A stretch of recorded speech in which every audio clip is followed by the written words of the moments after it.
Hi and welcome to the channel.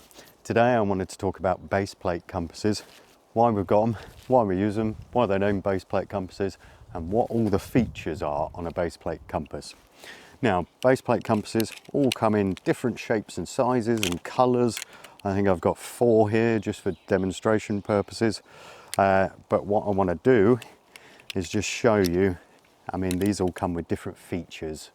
Trying to sell you a compass, but the basics should be the same. And when you go out there, I'm going to explain everything you should look for on your base plate compass. So let's have a look. Why is it called a base plate compass? Well, it's got this big plastic base plate on it. Everything is mounted to the base plate, hence base plate compass. On here, you should have certain features. I'm going to go through each of them that I have on this compass, which is fairly standard.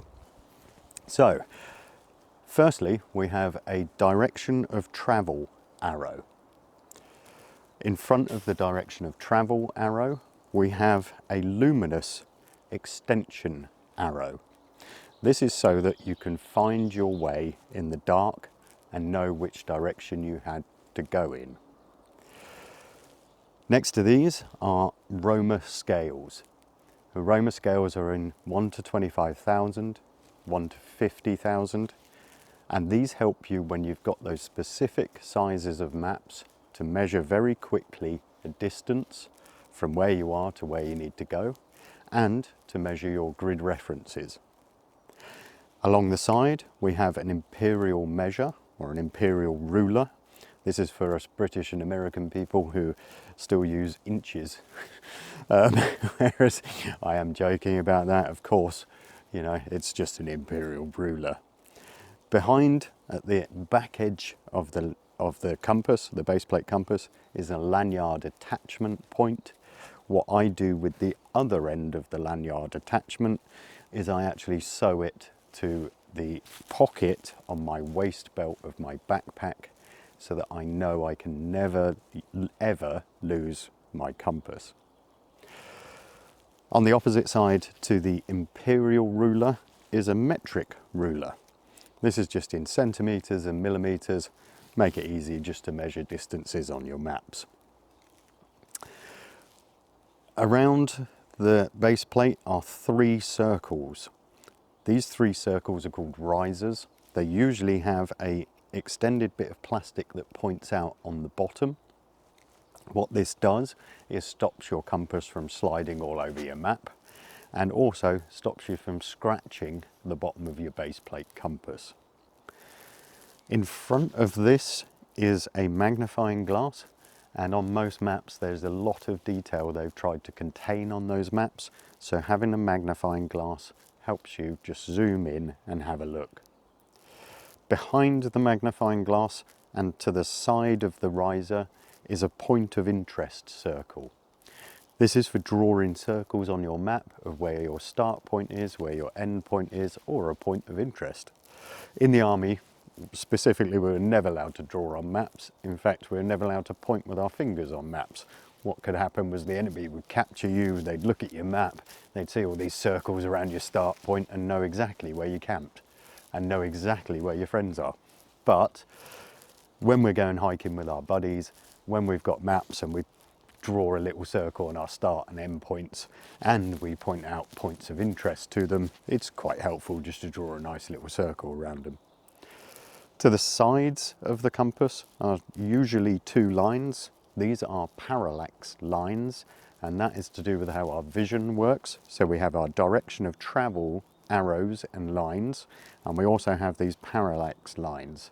If we look at something directly head on, we can pinpoint that more accurate than if we look at it to the side. So these help us just be more accurate. Usually to the top of the compass is another circle. This is a radioactive sticker sign. This is more for military compasses where they're using super radioactive glow in the dark stuff, and that's a warning sticker that they'd put on there to say it's radioactive. Now we get to the bezel. This is the bezel at the back that rotates around quite freely. It has numbers on it, These are your degrees for taking bearings and for marching or hiking on a bearing. So you'd set the number that you'd require, you'd follow this, and you'd walk in the direction of travel arrow. Underneath the numbers will be another luminous part, so that line up with your direction of travel arrow and your extension arrow, and that just helps you read it when it's dark, and it glows in the dark. On the underneath of the bezel, or the background of the bezel, you will see orienting lines and an orienting arrow. This is so you can orient your compass to north along with your map. Above this is the part of every compass that everybody knows in the world, and that is your magnetic needle. This points to magnetic north. I know it doesn't. Please write in the comments. It'll be fun to find out how much information you have on that. But for the purposes of this video, that needle points north. What it is important to remember with a compass is when you're reading a compass, hold it out at arm's length in front of you. I have tested this as well. Electronic devices in your backpack will put off that magnetic needle. It will change it slightly. The effect of it could be, the closer you are to the backpack, the more the effect that magnetism has on it, on the batteries and your cameras and things. So hold it at arm's length, hold it flat. Don't twist it, because that magnetic needle won't float around as freely as it should. So always hold it at arm's length, look at the needle, let it float around, let it settle, and then you can use the compass as you need to. That's it on base plate compasses. Hope you liked it. It is a quick basic introduction. What I like to do is go through the absolute basics, and then we can build on it, but we all know where we start from, we all know the information we've got, and we can build on that to more advanced stages. Give us a like, subscribe to the channel, and I'll keep the information coming. Thanks.